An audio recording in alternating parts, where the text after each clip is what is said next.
Hi உறவுகளே, Sunday special இன்றைக்கி என்ன சமையல்னு பார்க்கலாமா? வாங்க. ஃப்ரெஷ்ஷாக ஒயிட் ரைஸ் பாருங்கள், சுட சுட ஆவி பறக்க. அதுக்கு ஜோடியாக பார்த்தீங்கன்னா சுதும்பு மீன் குழம்பு வச்சுருக்கோம். ஹெல்தியான மீன் குழம்பு, ரொம்ப டேஸ்ட்டாக இருக்கும். இந்த மீன் குழம்பு எப்படி வைக்கிறதுன்னு சொல்லிட்டு ஆல்ரெடி நான் ஒரு வீடியோ அப்லோட் பண்ணியிருக்கேன், சேனலுக்குள்ளே போய் பாருங்கள். இதுக்கான சைடிஸ் என்னென்னு பார்த்தீங்கன்னா கனவா மீன் வந்து யாராருக்கெல்லாம் பிடிக்கும், யாராருக்கெல்லாம் பிடிக்காதுன்னு எங்களுக்கு கமெண்ட் பண்ணுங்கள். ஏன்னா பிடிக்கும்னு எல்லாரும் சொல்லுவாங்களே தவிர பிடிக்காதுன்னு யாரும் சொல்ல மாட்டாங்க. அதனால் அந்த நம்பிக்கையில் தான் நான் சொல்கிறேன். ரொம்ப டேஸ்ட்டாக இருக்குங்க இந்த மீன். 65 போடலாம், ஃப்ரை பண்ணலாம். பக்கத்துலேயே ஒரு குக்கர் இருக்குது. அது என்ன அப்படின்னு சொல்லி பார்த்தீங்கன்னா திறந்து பார்த்தா அதுக்குள்ள சிக்கன் பிரியாணி இருக்குது. இந்த சிக்கன் பிரியாணி சமைச்சது ஒரு ஸ்பெஷல் பர்சன். அது யாருன்னு பார்த்தீங்கன்னா நம்ம பிரித்திகா பாப்பா. அவங்களோட ஸ்பெஷல் வந்து பார்த்தீங்கன்னா சிக்கன் பிரியாணி. அவங்களோட ரொம்ப ஃபேவரட் மீன் குழம்பு தான். ஆனால் இந்த சிக்கன் பிரியாணி அந்த மீன் குழம்பை ஓவர்டேக் பண்ணிட்டு போயிடுதுங்க. நம்ம சேனல் நேம் பார்த்தீங்கன்னா அம்மாவின் ஏஞ்சல்ஸ்ல கிருத்திகா நம்ம சேனலுக்கு சப்போர்ட் பண்ணுங்க.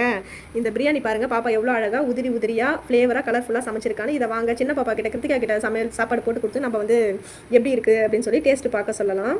இந்த மாதிரி வந்து வீட்டில் வெரைட்டியாக சமைச்சு வச்சு பிள்ளைங்களுக்கு சாப்பிட வச்சு அழகு பார்த்து நம்ம சாப்பிட்றதுல இருக்கிற சந்தோஷம் இருக்குது பாருங்கள். அதுக்கு ஈடு வந்து எதுவுமே கிடையாதுங்க. வெளியில் எவ்வளோ தான் வந்து நம்ம எவ்வளோ பெரிய ரெஸ்டாரண்ட்டில் எவ்வளோ காசு செலவு பண்ணி வாங்கி கொடுத்தாலும் நம்ம கையால் நம்ம குழந்தைங்களுக்கு நம்ம சந்தோஷமாக ஆரோக்கியமாக நம்ம சமைச்சு கொடுக்கறதுல தான் இருக்குது அந்த அன்பை பரிமாறுதல்ன்றது. பாருங்கள், என் குழந்தை எவ்வளோ அழகாக அதை ருசிச்சு சாப்பிட்றா பார்த்தீங்களா? இதை பார்க்கறதுக்கே வந்து எனக்கு போதுங்க. நான் இன்றைக்கி லீவில் இருக்கிறதுனால இதெல்லாம் உட்காந்து நான் ரசிச்சிட்டு இருக்கேன்.